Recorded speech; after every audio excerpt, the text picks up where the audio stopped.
Hey, welcome back, guys, to another episode of the Geek Centurions, and we're here to give our thoughts on the last 3 episodes of WandaVision. Yeah, it's sadly over because Marvel Studios. I have to specify because a lot of people are gonna be wondering about.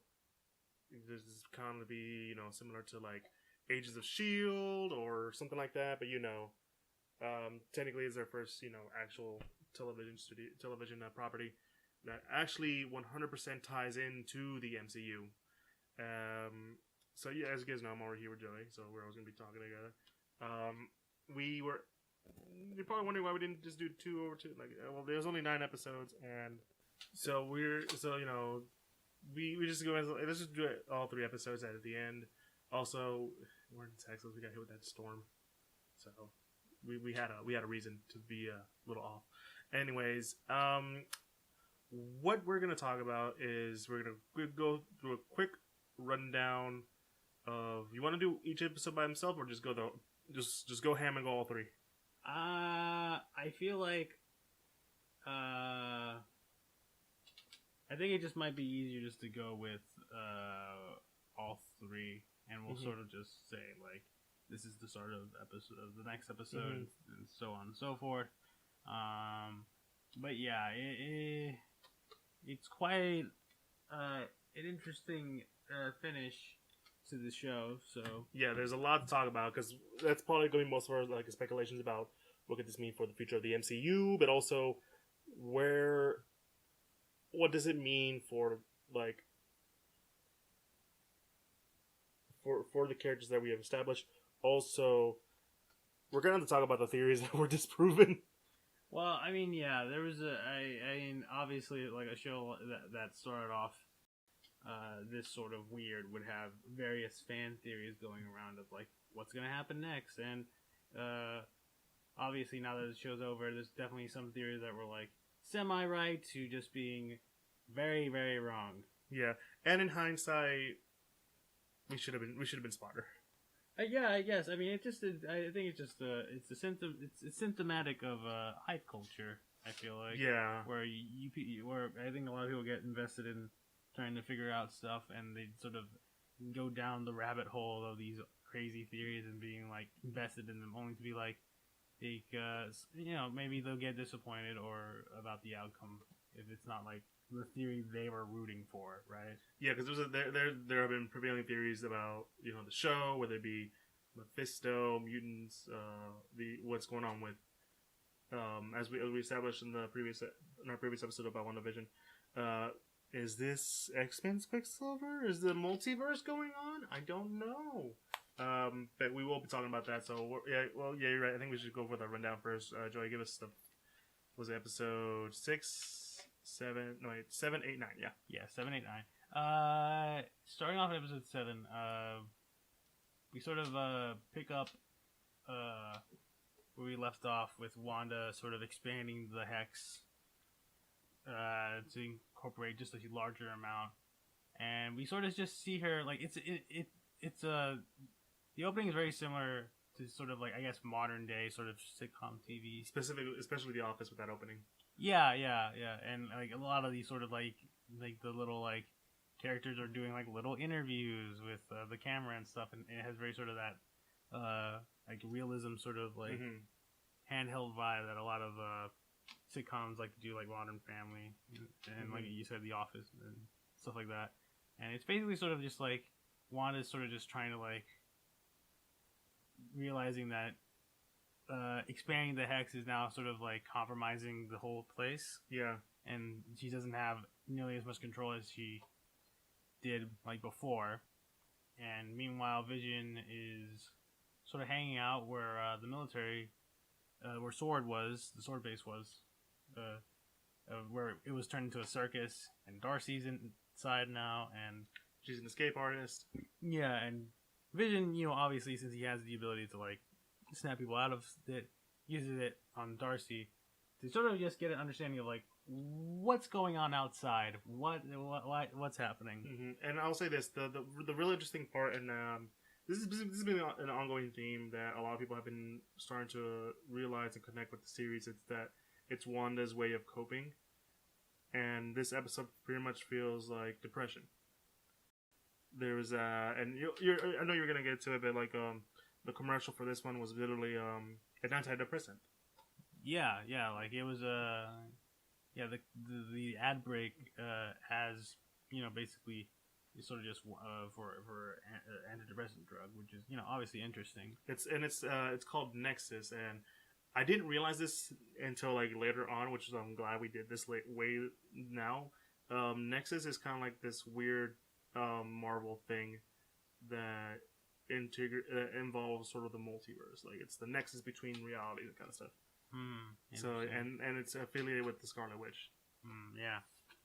Speaking of that, we sort of obviously because Wanda's going through her whole thing, Agnes volunteers to just babysit the boys for a little bit at her house, and there's a weird moment. Yeah, there's definitely some weird moments with Agnes in her house, and then we get sort of the outside where Monica and Wu are meeting up with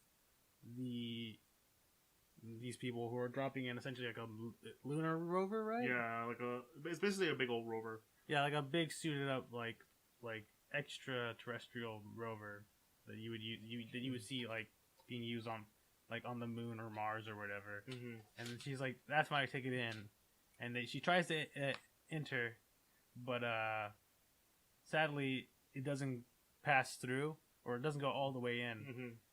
And Monica decides that because, as we established earlier in the series, that she's sort of like every time she goes in, she's like it changes something in her in her body. Like she decides that I think I can go through, so she runs through, and she's sort of like going through all these little. Like it's kind of like a weird, like trippy moment. It's cool. Yeah, like where she's like you see like different like versions of her. But it all comes together. Yeah, like a different point of time, and then you hear like voices from. It's like voice lines from the Captain Marvel movie that really hits her. You hear Samuel Jackson, you hear her mom, you hear Carol, and then like when she comes out, she's clearly has powers, but she hasn't really. I would say she hasn't really developed them yet. Yeah, because she has a bit of a glow to her. Her eyes change color for a little bit, and she can sort of see like weird like frequencies off of like the electric cables and stuff like that. She's able to at least control it for a little bit, and she essentially pretty much tries to confront Wanda because her whole thing is like, I want to help her. I need to understand why she's doing this. Yeah, kind of thing. like I get it. I lost my mom too. Yeah. So Vision essentially trying to get to Wanda, but like there's weird shenanigans, and he feels like I can feel like Wanda is just purposely like not wanting me to get home. By the way, like you said, they're all doing these cutaways, not these cutaways, but these moments, like interview moments, like they're just looking at the camera, being like, "Yeah, I don't know what's going on. I don't know if I'm losing control of my powers." And there's oftentimes like really funny moments where like, especially with Wanda, where actually, no, never mind. Those two characters especially, it's where Wanda's like, because she says something and then someone responds back, and it was like, "You think it's your fault?" And he's like, "You're not supposed to talk back." We never see like I guess the person behind the camera. Well, we don't see. Oh. We know who it is, but we'll get to that. But yeah. And Vision just goes like he does the Office Parks and Rec stare, where he just goes where they're talking and he just looks at the camera like. Which was hilarious in my mind, and even he's like, "What am I doing here?" And he acknowledges like the camera work and all that stuff because he takes off the mic, he hits the sound the boom pole, and he's like he just flies away. Yeah, he's like, "I gotta get to my wife. All right, screw this," and he just like leaves. But yeah, but in the meantime, Monica meets up with Wanda. They have a confrontation. Monica spills her thing of like, "Listen, I get it, okay?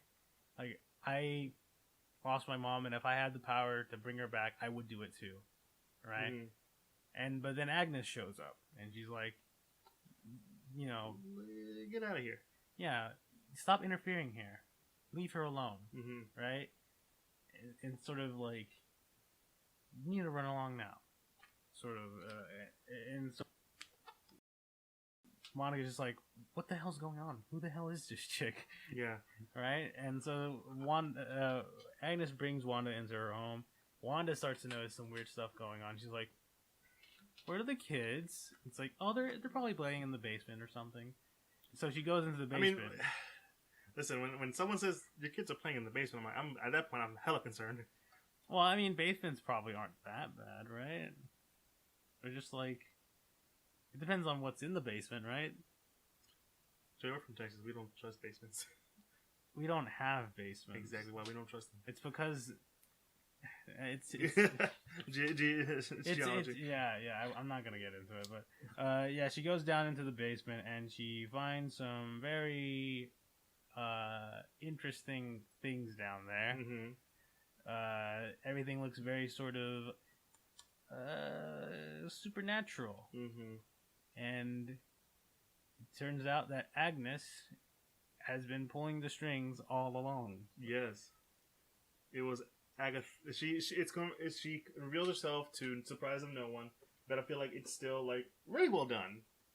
For those of you who aren't comic book fans, she is Agatha Harkness. So I'll get into who she is in the comics in a minute. But essentially, we find out that all the stuff that has been going on in this little hex world of Wanda has been not the hex itself. No, but the weird moments was all Agatha because she's trying to do some stuff, and we'll get to that what she's trying to do later. And funny enough, it goes with the jingle because Agatha all along. Yeah, she has like this weird. They do this weird little bit where it's Agatha doing various things behind the scenes. And you've avoided social media when it comes to these kind of stuff. When that song hit, it was like, why does Marvel have to come up with these badass jingles? Because everyone was like, and you can find this. It's someone who did like a trap version of that song, and it was really good. But and everyone's been like, damn you, Marvel, why do you have this song stuck in my head? And it was like, Agatha all along.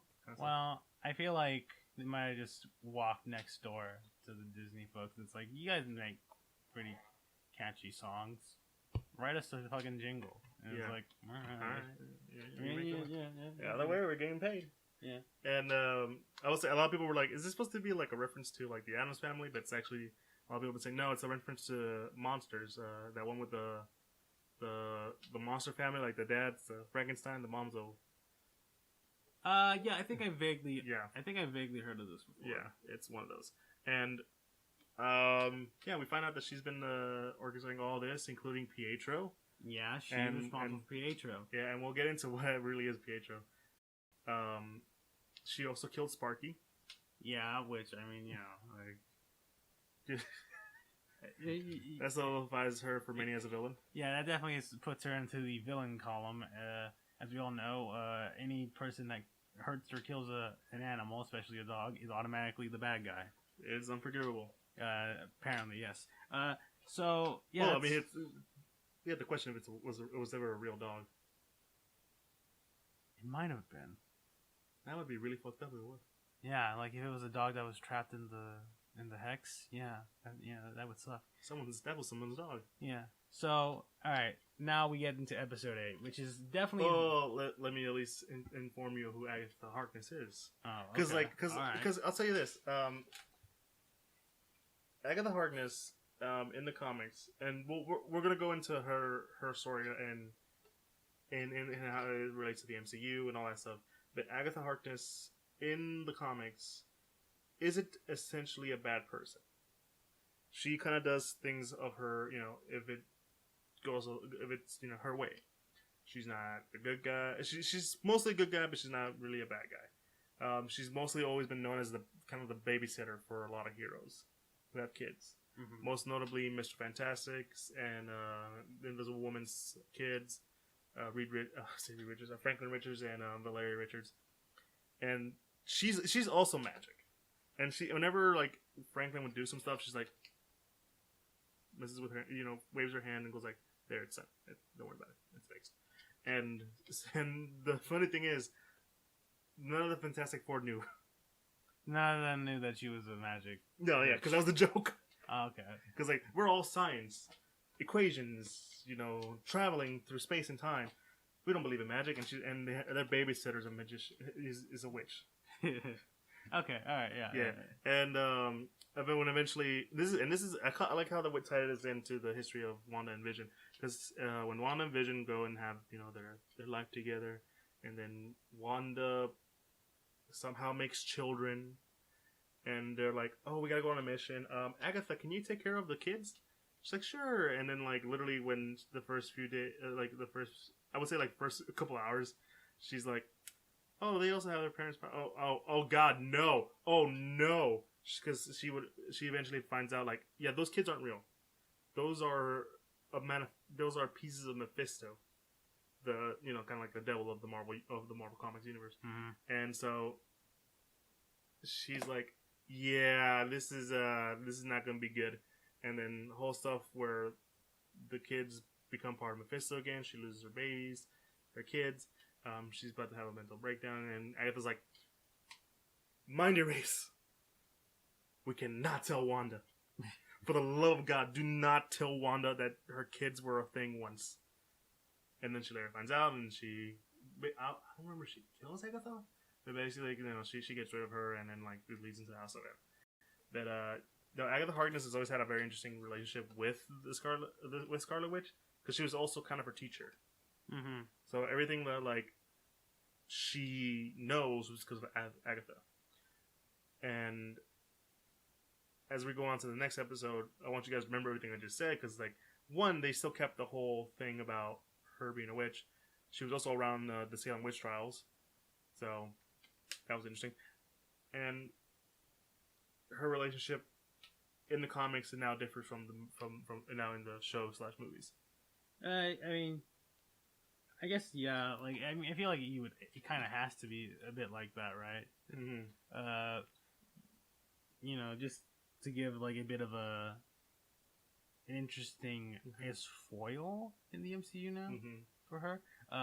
But yeah, the next episode 8, starts out pretty much where we sort of left off with Wanda in the basement with Agatha. We do get a bit of Agatha's backstory where she apparently, I'm guessing because this was mentioned, is that she used the dark hold, because it was a scene where we saw the dark hold, which is like Marvel. They later stated this in the next episode. It's like it's the Book of the Damned. It's basically the Necronomicon of the MCU of the Marvel universe. Yeah. Okay. And so, she, there. And you think that I like this. You think because it says it's set in Salem, Massachusetts. She's about to get she's getting tied up to a pole, and you're like, oh, they're about to burn they're about to burn the witch. Yeah. But oh no, it's the rest of the witch. It's the rest of the covenant. Like, no, you did something horrible. We're gonna have to get rid of you. Yeah. But they don't, because I guess she learned like her her ability is just sucking the magic out of everybody else. Yeah, because she sucks the life out of those people. Yeah, even her mother. Mm-hmm. But yeah, it's sort of like sets up like sort of her backstory. Mm-hmm. And we sort of come back to Wanda in the basement with her, and Wanda tries to fight back, but Agatha's basement is full of runes, and by which law? Yeah, you said the runes are essentially, basically the building blocks of magic. If you draw the runes, stuff happens, and she draws she had the runes already drawn. Where now Scarlet, we're basically Wanda can't do shit. Yeah, and she sort of just uses the opportunity, sort of like to be able to explain why she's here. She's like, listen, listen, I've been around for a long time. Yeah, like I've been around and for a long time. You clearly see that I've been around since the Salem witch trials. That tells you I've been old. Yeah, I've been around the block, and what you've done is super interesting, and I want to know what makes you tick. Yeah, I want to know because sort of like I want to know how you did this, and it's sort of just kind of like this whole episode basically is sort of just a kind of like full on like deep dive into like what Wanda and her backstory and various other things that was talked about but we never really saw. Yeah. Right. Things that were mentioned but never explored deeply, and knowing the history of Agatha Harkness, that was so her. Like, listen, Wanda, we gotta talk. Yeah, but at this, I definitely understand like from your perspective. Yeah. But it also kind of is like an interesting, like, because she obviously is sort of in a bit more of a villainous role, Yeah. and than her comic counterpart. Mm-hmm. So it's also kind of like an interesting little like Mm-hmm. thing for a villain to do. Just like, Yeah. I want to know what makes you tick, Mm-hmm. right? So we go back all the way to her childhood in Sokovia. Mm-hmm. With a Pietro that's alive and her parents are alive. Yeah, and they're... Who is not Magneto. Well, I mean, isn't it like... Because they do a lot of weird stuff in the comics and stuff. With the whole, like, Maximovs and their relation to Magneto and stuff. Because I feel like before... Like, I could be wrong on this. Mm-hmm. Like the basis of them being... mutants is up in the air. It's they either are or they aren't. Yeah, but like the main thing was that Magneto didn't know that they were his kids until later or something like that. So, yeah, something like that. Yeah, so I mean, it's whatever. Mm-hmm. But yeah, basically this whole scene just sort of sets up kind of like the basis as to why WandaVision has all these weird like references to all these old sitcom shows, because Wanda watched a lot of these old sitcoms as a kid. Like, they would watch like the Dick Van Dyke Show and I Love Lucy and various other things as a kid to learn English and stuff, which is super interesting. Yeah, because I like we're clearly like minorities, and for us our first language is something else, and we learn how to learn. Oh yeah. We have to learn it through media and stuff like that, so like cartoons, movies, and all that kind of stuff. So it hit close to home. Well, it's also kind of it's sort of like, oh, that's kind of like interesting for me. It's sort of like, because I think what you're saying is very true. Like, I think a lot of people in like foreign countries kind of like have that experience, because obviously Hollywood and America in general are like big like producers of media. So like you're gonna come like, I feel like people living in foreign places are gonna come across like American media and like pick up certain words or slang or whatever from watching that stuff. So yeah, it's a bit interesting. Granted, I think it is kind of weird that they speak really good English, but I mean it's whatever, it's fine. But yeah, basically this sort of this whole scene basically ends with like the one big thing from Wanda's childhood, which is their house gets exploded by a Stark missile. The missile hasn't gone off, and it's from here that we kind of like learn that the reason why it didn't go off is because Wanda used her magic. Unknowingly used her magic to like cause the bomb to not, blow up. While Wanda is sort of in denial. It's like, no, it was defective. We found out that it was defective. I didn't use any magic. I didn't have magic or whatever. And Agatha is sort of like, no. That's not what happened. That's what you think happened. That's what you think happened, but that's not what happened. Yeah, that's not what happened. And then like we get into the reason like she joined Hydra was to like get back at the people, specifically Stark. Well, yeah. And then she has a vision when she gets close to the Mind Stone of essentially her as a Scarlet Witch. Yeah, it's like the full-on like actual Scarlet Witch outfit, which, I mean, yeah, we've made which the show has made reference to in the Halloween episode a while back. But yeah, it's sort of like, oh yeah, because this is one thing I kind of forgot about how Scarlet Witch works in the comics, is that the Scarlet Witch isn't just Wanda; it's like a role, right? It's like an actual like title someone has. I don't remember if that was a thing. It's been a while. I'm gonna be straight up honest. Sometimes I don't really read much when it comes to like Scarlet Witch and Vision.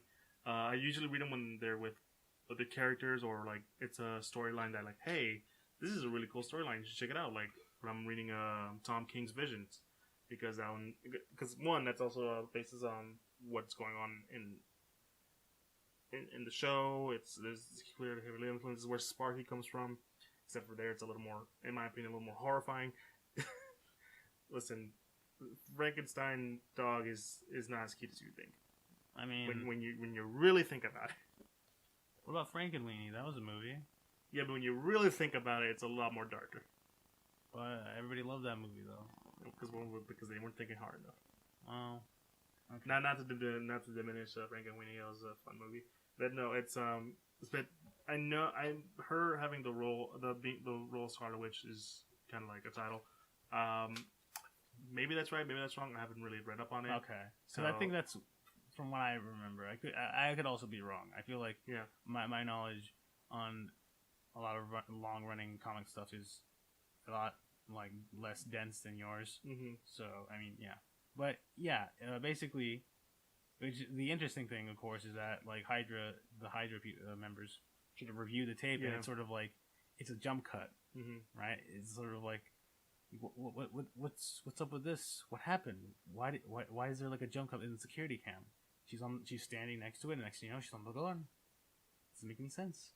And obviously, Agatha explains that her interaction with the Mind Stone basically amplified and accelerated her magic development to the point where, because Agatha, with her magic, she uses a lot of incantations and like moving her hands and stuff.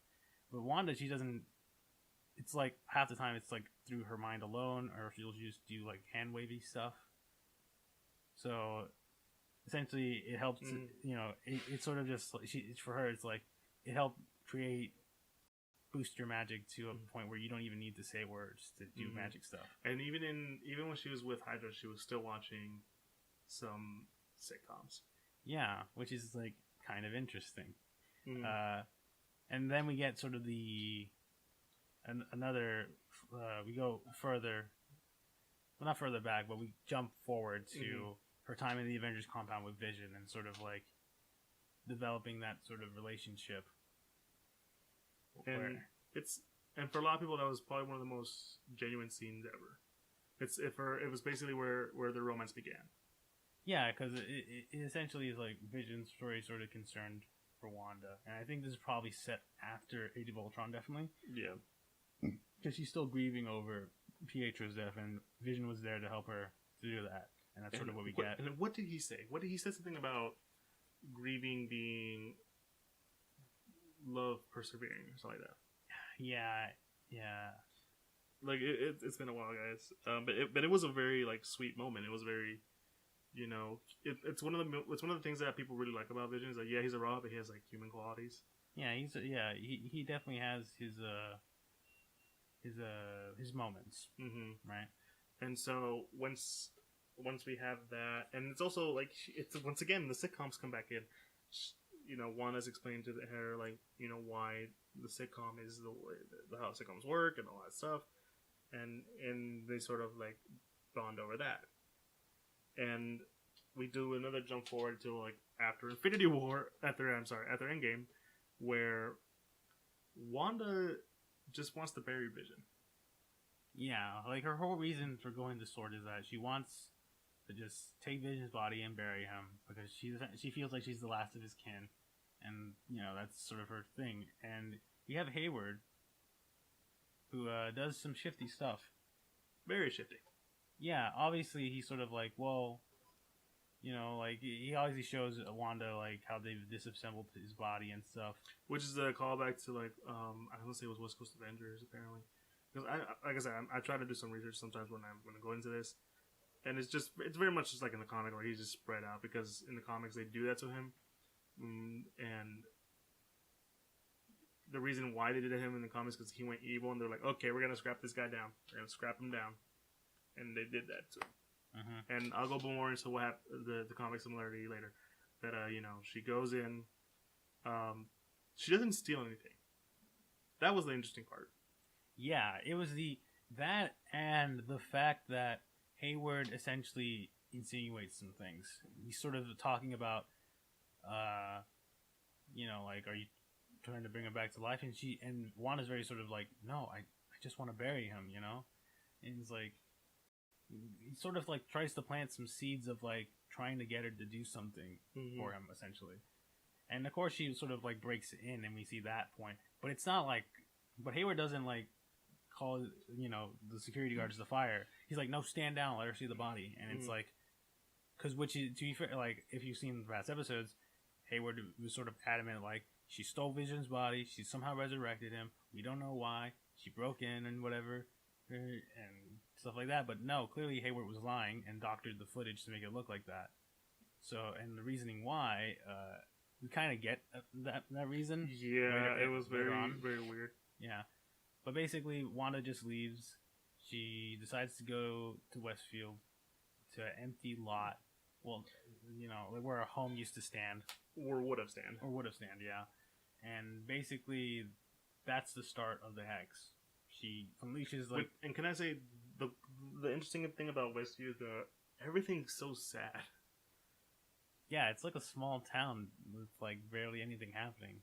Yeah, and a part of me thinks is because it's one of the, part of me feels like it's one of those things that because of the snap, we're still seeing sort of the after effect, like, you know, life after the snap. Yeah, but at the same time, people came back. But you know, you're wondering like what, you know, it wasn't immediately, you know, happy, you know, stuff. Right. So okay. That's what I'm getting at. And essentially, her reading or her realizing that Vision is gone, and the level of sadness and grief basically made her create a new reality where Vision's alive and everything's like a sitcom, because that was her coping mechanism. It was what made her happy.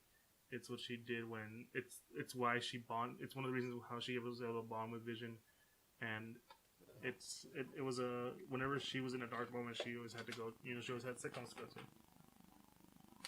Yeah, and basically, yeah, that's sort of how it happened. And from that point, sort of Agatha sort of realizes the true nature of Wanda's powers, and yeah, she sort of like goes out. She sort of like lets Wanda leave the basement because she now hears that her kids are in danger, and Agatha has her kids like with like these magic strings around their necks and stuff. She's like, and Agatha's like, I know what you are now, and you are too dangerous to be left alive. Because you are the Scarlet Witch. And everyone's like, oh shit, she said it. Because essentially Wanda's magic is chaos magic, which is exactly, and it's in the comics. Yeah. So basically, she just has like her magic's just super crazy, and essentially Agatha is sort of like, I have to, like, you know, you're too dangerous. I need to destroy you. Basically, I need to stop this. Yeah, which could be framed as a good guy or a villain, but you know, it's being framed as a villain. Definitely, considering the fact she also sort of talks about wanting the power for herself, essentially. Yeah, well, I feel like that's more because like she is at least a master or understanding of magic. Yeah, and so you know that's where the episode ends. But there's another after credit scene. You also forgot to mention the other after credit scene from the past episode where Monica tries to sneak in, but she's stopped by Pietro. Right. Pietro, yeah, I forgot about that. Yeah. But, you know, that's here and there. We'll find out what happens later. And so when we get in, so we find out that Hayward has rebuilt Vision and using the drone from earlier in the season, because it was still containing Hex, so they used the Hex to help bring that Vision to life. And so we have an all-white Vision. And when I said I mentioned about the comics, is because like in the comics, White Vision was the reconstructed Vision, except in the comics, you know, in the movies, you know, he's Jarvis put into a body. In the comics, his brain was modeled after another hero named Wonder Man, and for a lot of people, it's like, oh, who's Wonder Man? That's a different thing we're gonna get into, right? Well, I'm not gonna get into, but you guys can. I recommend going and checking that out. But Wonder Man is a character. He's a hero, and Ultron used him to, make that copy for Vision. Except it was against his will. And so when they were like reconstructing Vision, they were like, "Hey, Wonder Man, can we use your brain again?" He's like, "No, please, no, God, no. That was horrible. I don't want to go through that ever again. No, just get someone else." And that's when White Vision comes in. Comes in as more of a machine than anything else. He has no emotions. He's just machine, and it's horrifying for Wanda. And I think her kids were still around at that time, but I don't remember. That's interesting. Yeah, so it follows through because he's just a robot without the emphasis of Jarvis. Yeah, and basically, obviously, Hayward is like he's gonna use this new Jarvis to destroy Wanda, and send them in because obviously he's being powered by the Hex magic, and therefore he can totally go in without being disrupted. Which leads us into the final episode, which is very interesting. Yeah, and which is basically just a huge final showdown between Agatha. Well, the first half. Well, yeah, the first half definitely is a final showdown between Agatha and Wanda, and obviously, White Vision shows up.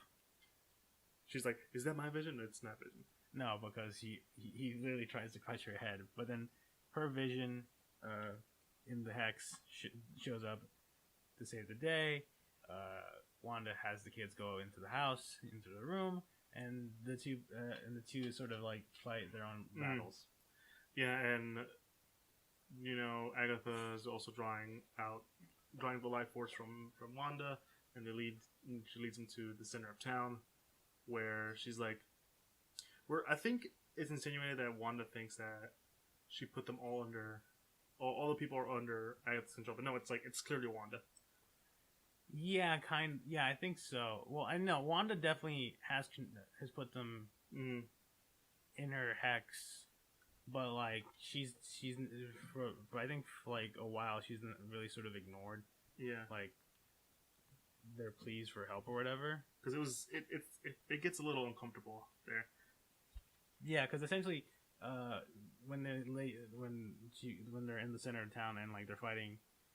And there's just a bunch of people there. Agatha like releases the Hex spell from all the people, from a lot of people, and they're sort of like, "Please just let me go home." I think the worst one was Dottie. She's like, "I have a little girl. Yeah, she could be friends with your son, Sins, and let me just please let her go so I can at least hold her in my hands." And it's just like, holy shit. Yeah, and Wanda at first is very sort of like, no, you did something. And it's like, no, I didn't. That was you. This is all you. This is all you. You did all this to them and whatever. And eventually, she sort of like, kind of has a bit of a mental break. And the kids, I forget, is it Billy? Yeah, it's Billy. Yeah, Billy. He senses it. Yeah, he senses it. It's like, we gotta go help Mom. All right, she's about to lose it. By the way, while all this is happening, Monica is trapped with Pietro. Yeah, and she kind of like tries to escape, but obviously he has super speed, so it doesn't really work that well.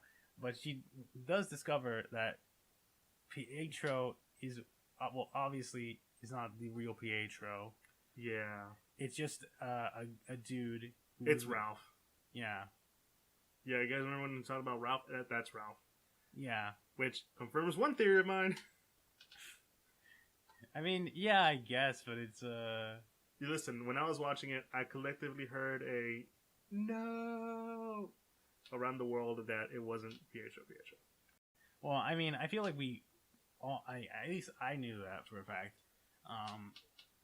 Well, yeah, we had the suspicion. Yeah. And then like the episode 8 confirmed it. Episode 9 pretty much just told us that's not Pietro. Yeah. So basically, Agatha was just controlling him using a necklace around his neck. Monica, sort of does a whole little body flip on him when he's distracted, pulls off the necklace, and sort of like, don't hurt me, I'll help you out. And he does. Yeah, and he does. Allowing Monica to get out. Yeah. And meanwhile, Wanda, hearing the pleads of all the people she's kept under control in the Hex, essentially sort of like lifts the hex up for enough time for all the people to leave. Hayward, seeing this from the outside, is like, I'm going in. Mm-hmm. Like, we're going in. We're going to take her out. Mm-hmm. And meanwhile, Jimmy Woo calls the cavalry. Yeah, he calls in the cavalry. He's like, listen, I need the FBI in here. We got a situation here. Right? And while Wanda's getting rid of the hex, remember, her whole family is connected to the hex now. So, Vision is deteriorating. The kids are deteriorating. She had to set it all back up. And now we have Agatha, White Vision, and the army, or Sword Army, fighting off this family. And they all go to respective fight. Vision fights White Vision. Agatha, Scarlet Witch go into their own fight. And just, the kids are just messing around with the soldiers. Yeah, and Hayward does not like that very well. He's like, what the fuck? Who the fuck are these kids? And literally pulls out a freaking pistol to shoot these kids. Yeah, that was pretty fucked up. Yeah, and like Monica gets in just in the nick of time. Is like, no, uses her body as a shield, and we see a bit of her powers where it sort of like causes the bullets to go through her, doesn't hurt her, but slows them down. And we see Billy also using some of his magic powers as well, and Hayward essentially gets into his little like army van thing, and I think he was about to try to ram them or something. That's what I was thinking too. Like, he's about to ram somebody out. But of course, Darcy comes in with her in the nick of time. In the nick of time to like T-bone him. Yeah, and it's like, have fun being in jail, asshole, or whatever. Yeah, and he's just sort of like, this fucking bitch. Yeah. But anyways, we sort of cut to the Vision fight, and Vision has a moment. A really cool moment. Yeah, a very cool moment with the White Vision, and he sort of like... They talk about, was it Theseus' ship? Yeah, but essentially the whole thing starts with something like, why are you trying to hurt me? It's like, my objective is to destroy Vision, but I'm not really the Vision. You know that, right? And he's like, continue. Wait, elaborate. And they have that whole discussion of the Theseus ship, where they essentially sort of philosophize who is the real Vision, what even is Vision, on the conceptual level, right? And someone who's researched a little bit in philosophy, I was like, oh, that's awesome. Yeah. So basically, Wanda's Vision and the White Vision sort of like come to terms for a little bit, and obviously, since the White Vision is Vision having been brought back and built to be a weapon, Wanda's Vision essentially realizes that he can probably like help this Vision gain his memories back. So he sort of does his little like hand touch that he's done with a bunch of other people. Touch. Yeah, well, I don't know about that, but and White Vision pretty much gets all his memories back. Like he leaves the battle. Yeah, he's like, I am Vision, and he sort of leaves. And meanwhile, which again, I love the idea of the whole Theseus ship, because the idea of the Theseus ship is like, Theseus built the ship, but every time that he always removes like parts of it that no longer work to rebuild it and stuff. And like the question is it still the ship, even though it's like you keep changing parts? Yeah. Which it's a very sort of philosophical question, but yeah. So essentially, Vision is more or less back, which is interesting. And we also see more of the fight with Wanda and Agatha. Wanda tries to do her little like nightmare thing. It somewhat backfires a little bit, but still Wanda sort of like. And it still continues the fight. She's still getting her life force drained, and Agatha essentially sort of has a bargain for her.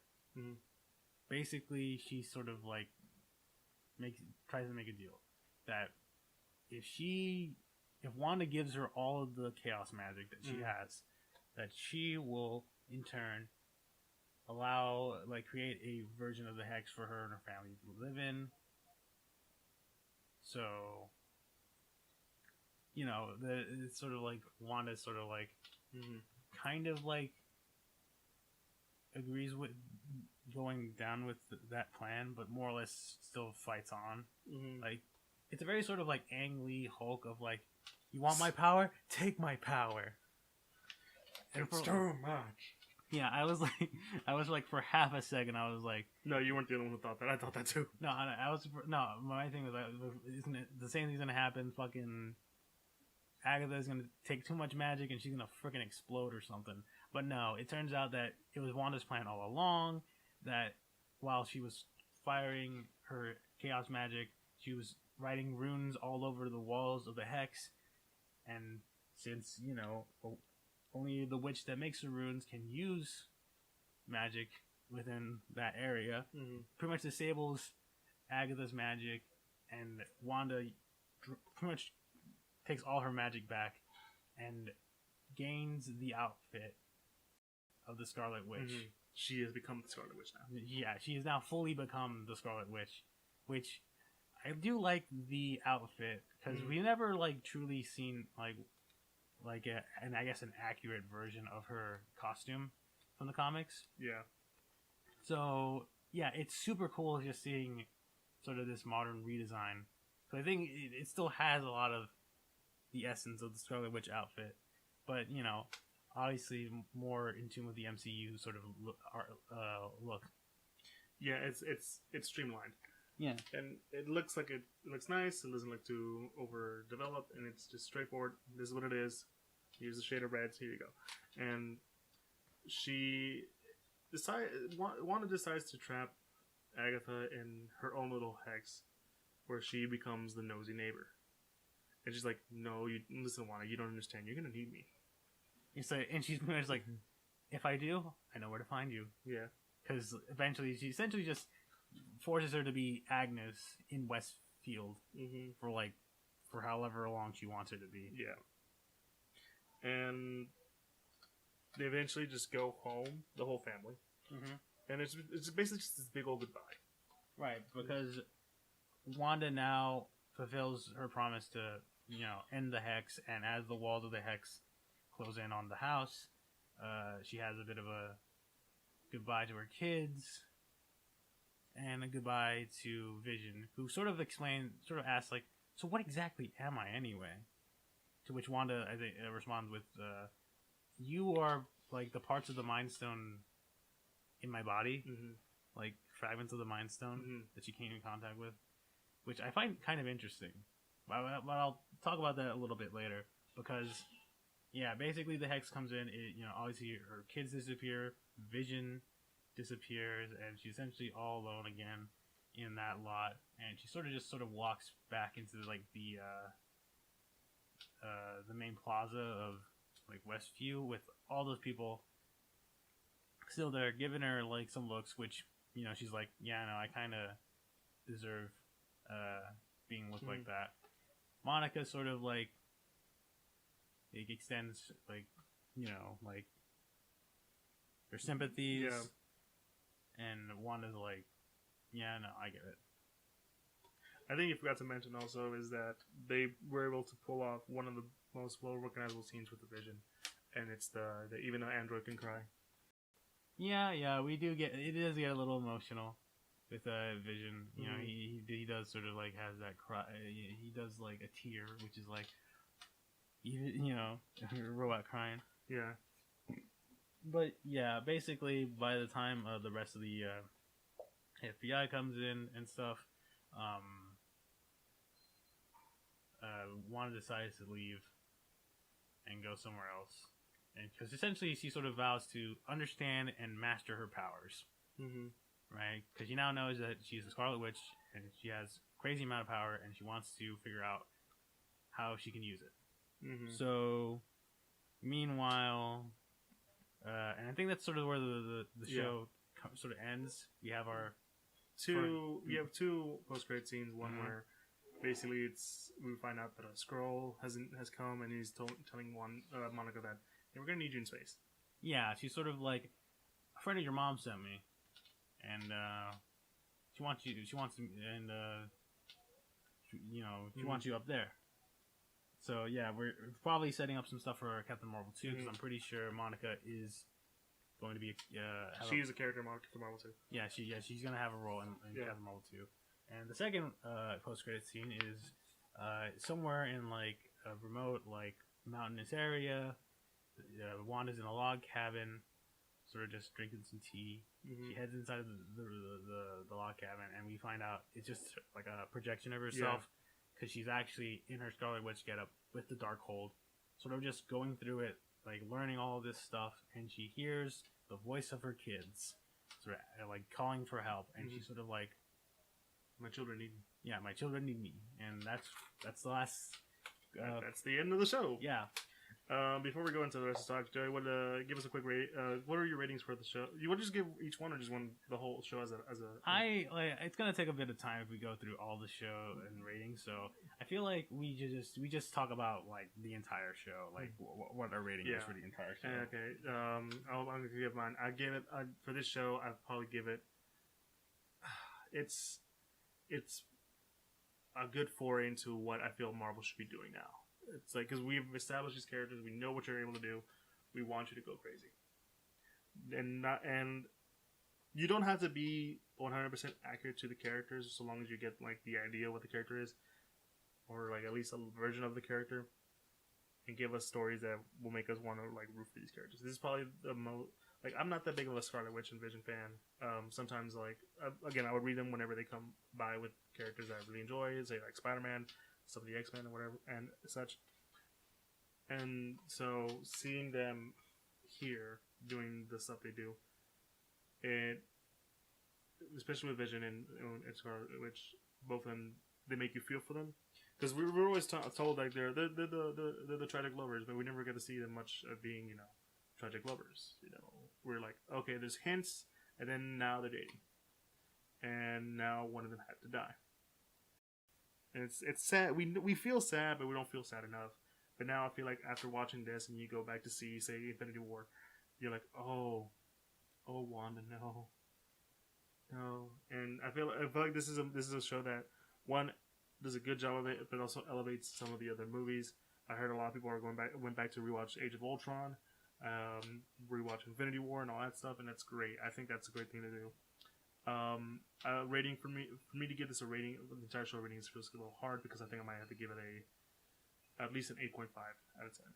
I maybe a little higher, but I think right now I still need time to process it. But for right now, I'll probably give it an 8.5. Maybe a 9 is probably the highest I would give it. But right now I'll get 8.5. You? Honestly, I'm gonna go with the 9 out of 10. Really? Yeah.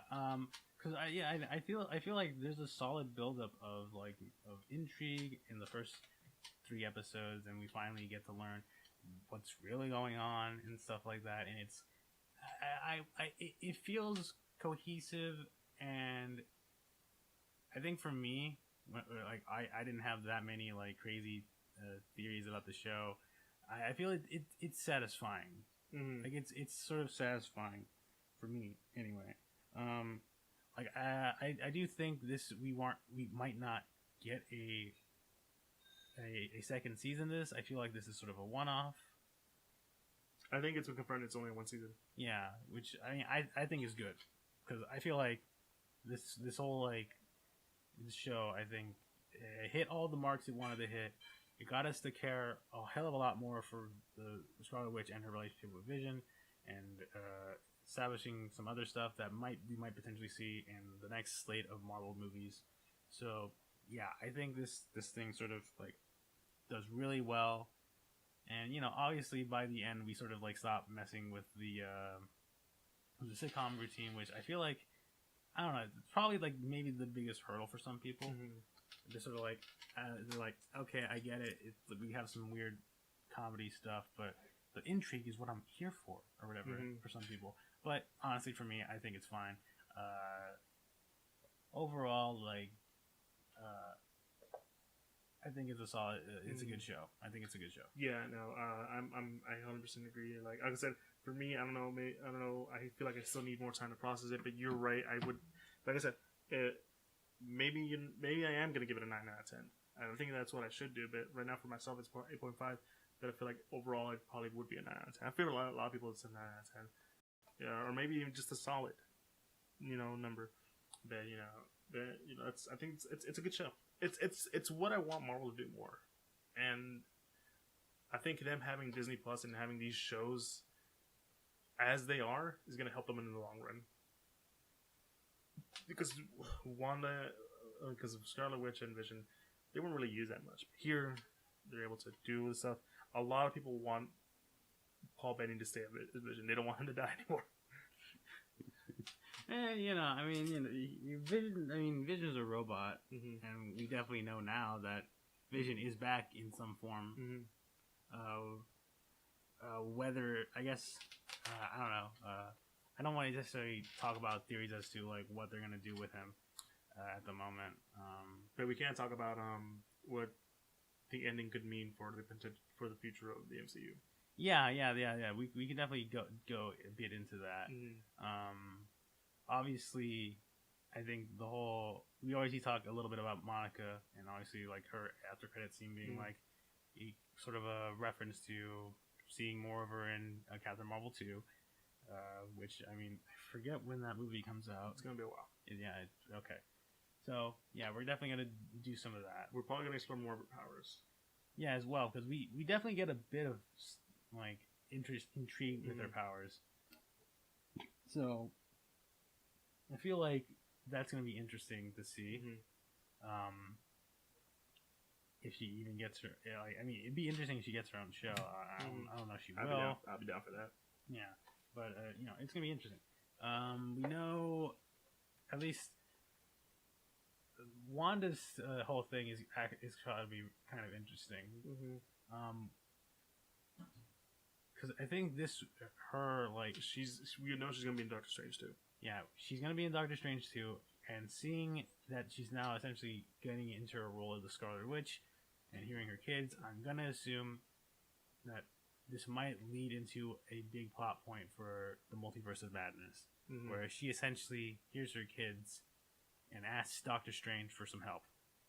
He's like, I can't help you, Wanda. Yeah, like I'll do it myself. Yeah, no. And then like there's some shenanigans involved, because definitely I feel like the Multiverse of Madness movie is where we're going to get our multiverse stuff coming in. Mm-hmm. Like I know there was like theories about Pietro being from another universe or whatever, and we'll get to that. Yeah, but I think that's sort of like this whole end credit scene for Wanda is definitely like going to be probably a good amount of the reasoning for her appearing in Doctor Strange 2. Mm-hmm. No, I 100% agree, especially because like the Darkhold is like I said, it's an Necronomicon of the Marvel universe. So you're gonna find a lot of stuff that's like really like dark and like stuff that you shouldn't be messing with it. Maybe we'll find it. Maybe we'll talk about the multiverse, because a lot of people are expecting the multiverse early on in this show. And we'll just talk about those theories that people had that really didn't come true. Like this is where the multiverse is gonna happen. Pietro is Pietro from the X-Men universe. That he was plucked out from that universe to come in here. That maybe Charles Xavier or Magneto's gonna show up. And if you know me throughout these episodes, I've been saying Mephisto's there, Mephisto's here. Yeah, you were definitely on the Mephisto. Yeah, but I'm not train. upset that the Mephisto wasn't gonna show up. Yeah. I mean, I also did I also kind of jumped on the crazy bandwagon in terms of theories, but I was more unique in being like, Ultron's gonna be involved somehow. Yeah, there's a lot of people saying that Hayward was Ultron. Yeah, which I mean, I was more sort of in line of like, Ultron has been secretly manipulating SWORD in order to get Vision back online, so that way he can control Vision's body, or something like that. Mm-hmm. Which, I mean, honestly, like, I think half of it is just due to the fact that I feel like Ultron is just one of those villains that I feel like could easily be written back into the story, mm-hmm. because he's an artificial intelligence. He's Skynet. Yeah, you can I feel like he's smart enough to have made like a digital backup somewhere mm-hmm. of himself, and then when the time is right, he unleashes it onto the world. Mm-hmm. But yeah, it's I think I don't know. That was like my whole reasoning for it, and I'm not even upset that like it didn't happen because again, like I said, the whole show as a whole is very I think satisfying. Yeah, because like as the show progressed, I started to realize that maybe this isn't going to happen. Maybe it's just us, jumping the gun. Like we really want to see the X-Men back. We really want to see. Everyone loved Pietro's. Evan Peters' portrayal of Pietro, or Peter as he is in that movie, and we wanted to see him back. We wanted to see all this stuff. We thought of Mephisto because Mephisto has such an important role in that story when it comes to Wanda's children. We want to see. Well, we're going to get Wanda's children because like they're a plot point now, so that's a good thing. But like, we have become accustomed to like theorizing and stuff, and that's fine. But there's going to be a point where like we have to accept like, hey, you know what? That's just us having fun with it. But we can't be upset that it didn't go the way they planned. Yeah, no, I guess I haven't been checking much of social media because I haven't seen a whole lot of like what the hell, my theory was wrong. I hate you. I hate this show. Or the whatever. most I've seen was the whole Evan Peters is Pietro. I mean, I guess that definitely makes sense in that term. Mm-hmm. But I feel like, in hindsight, at least with the whole X-Men theories, or like this is where mutants are going to show up or whatever. It feels like you should set up mutants a lot better than that. Yeah, like this. This feels like the like quick and easy way to do it. Mm-hmm. But I feel like Marvel. It seems like they want to like we want to like try to make this right. We want to we don't want to just dump them in there. We want to like build up to it and like have an actual proper like introduction, big movie introduction for the X-Men. Yeah, because I was thinking like if she did bring in the mutants through say alternate universe or whatever through the multiverse, and like now there's mutants everywhere. How would that affect? Because one of the big roles about the X-Men is that they are people that are being persecuted for being different. So they're being persecuted for being different because they're from an alternate universe or because of their powers. That's what I was thinking. Yeah, like I think it probably might be hard. I don't know. Like I still like to believe like the sort of theory of the multiple snaps on Earth, like all that cosmic energy essentially reactivating the X gene, like activating the X gene in a lot of people, and now we have a bunch of mutants. Like there were probably like some mutants around before that would just happen by a rare chance, but now like all those snaps have caused a bunch of people that had a recessive mutant gene to activate, and now they're starting to develop mutant powers. Yeah. Right? I still like that theory. I mean, I like the theory that, and this mostly comes from the one from the comics where, hey, there's an island called Krakoa, and all the mutants are there living, and we're just slowly waiting there, just in there. We're hiding because we know we're going to be persecuted, and that kind of stuff. And it's, I thought that'd be cool. It's something like that. It's a nice way to tie into the comics too, because like, there you go. They've always been there, but we just kept them hidden because we know they're gonna be persecuted, kind of stuff. Yeah. And I don't know. I think some of the theories.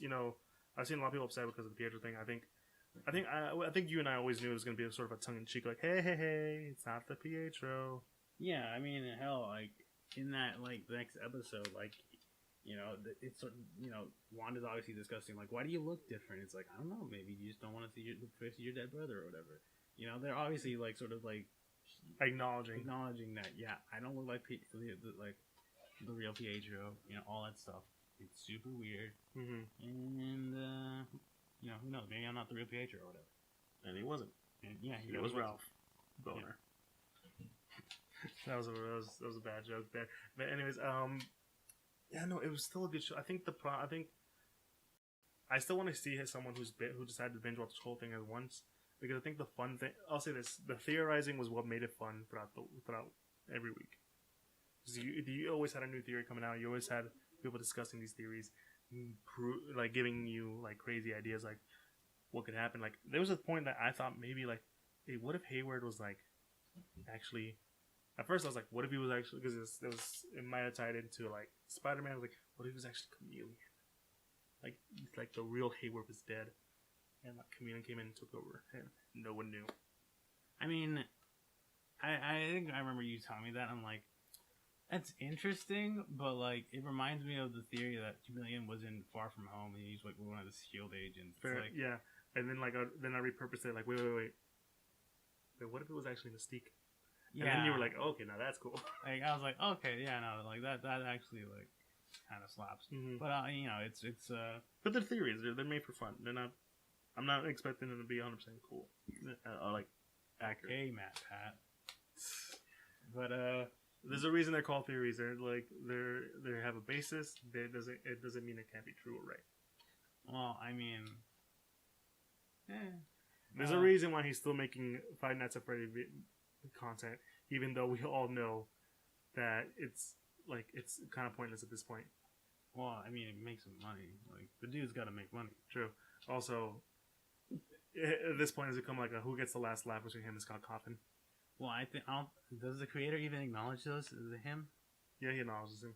Oh, well then I guess all right. Because for a second I was gonna be like, he was like, "You were close this time, Matt Pat." Ha ha ha ha. oh, because I thought he was gonna be like, who the hell are you again? It's like that'd be a funny ass response. Yeah, I mean, I always assumed that was their relationship. Yeah. It's like, okay, I mean, you can make theories on it, but they're fun theories. Yeah. What? Okay. Anyways, point is, in a show like this, I definitely expected like the theories to go a bit like off the rails because it very much sets itself as like, what the hell's going on? Clues here and there. Yeah, like what's happening? So I mean, it would be interesting to go in for a rewatch of this show and sort of try to see the little hints of like stuff involving stuff like Agnes and stuff. So yeah, overall, WandaVision I think is a great show and is a promising start to this new phase of Marvel. Yeah, no, I'm 100% with you there. It's been a fun movie, fun show.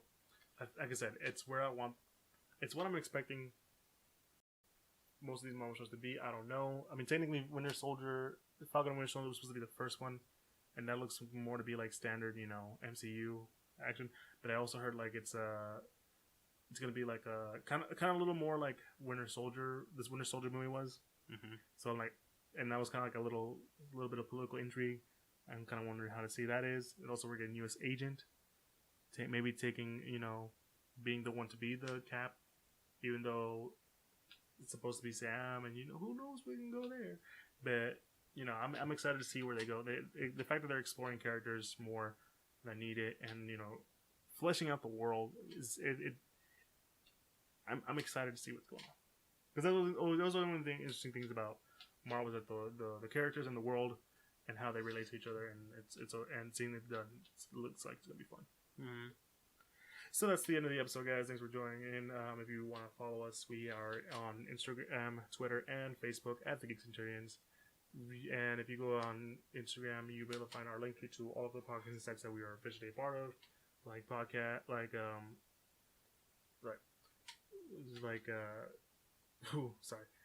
Apple Podcasts, Google Podcasts, Castbox, Spotify, Pandora, all that kind of stuff. Also, the link tree leads you to our YouTube, so you can see how, sort of a video version of this, along with there, you can probably subscribe to us, and hit a like, subscribe, comment, all that kind of stuff that you expect to see, come to know with YouTube. And also, we do have a Patreon that allows you to support us in any form of way. And yeah, that's about it. I didn't miss anything, did I? Not that I know of. Yeah. So like I said, any of those ways, follow us on social media, like, subscribe on YouTube. We have a Patreon, help us out there. And yeah, that's about it. Let us know how we're doing, and we can probably do more stuff. Like I said, the rest of March is gonna be interesting because we got Winter Soldier, Falcon and Winter Soldier. I keep saying Winter Soldier first. I don't know why. I don't know. Maybe it's like you're just thinking about the movie. Probably, yeah. I keep thinking of the movie. Falcon and Winter Soldier's coming up. We also got the Snyderverse coming up. Snyder Cut. Yeah, let's say Snyderverse. Snyder Cut of Justice League coming out, and we also got King Kong vs. Godzilla, and so we're gonna be busy March. Yeah, no, it's definitely going to be a sort of interesting time. Man, I don't even know if we're going to get through all of that stuff. We're probably not gonna get through most of Falcon and Winter Soldier. Yeah, like we might have to even like, because I know with WandaVision we had to double up episodes for it. Winter Soldier, I mean, is that also going to be 9 episodes or? Maybe shorter. I think I heard 6. Really? 6? Yeah. I mean, if that's the case, I mean, who knows? Maybe we might have to like do it just do it in one go. We'll see. But anyways, guys, it's been fun. Hopefully you guys are doing good. Everyone stay safe out there. It's been your boys. It's me, Joe. And it's boy Eli. And like I said, hope you guys are doing great. Stay safe. We've been the Geek Centurions. Signing out. Peace.